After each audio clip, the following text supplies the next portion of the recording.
ప్రైజ్లో అండి ప్రభుపేట అందరి వందనాలు. నా పేరు గాబ్రియేలు. నేను క్రీస్తు సువార్త యూట్యూబ్ ఛానల్ ద్వారా ప్రతిరోజు దేవుని సువార్తను ప్రకటిస్తాను. దయించి మీరు కూడా దేవుని సువార్తను ప్రకటించండి. ఆత్మల భారం కలిగి ఉండి మీ వంతుగా ప్రతి ఒక్కరికి కనీసం ఒక రోజైనా దేవుని సువార్తను ప్రకటిద్దాం.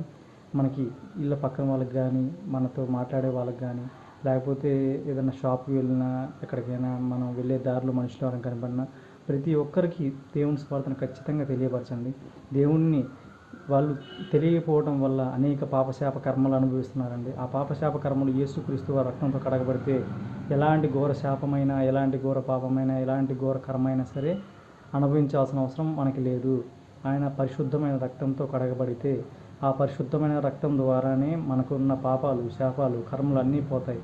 కానీ ఇది చాలామందికి తెలుసు, కానీ అంతగా ఇన్ఫ్లుయెన్స్ చేసే విధంగా అయితే తెలియదు అందరికీ పలానా చోటుకి వెళ్తే కర్మలు పోతాయంట, పలానా దగ్గరికి వెళ్తే కర్మ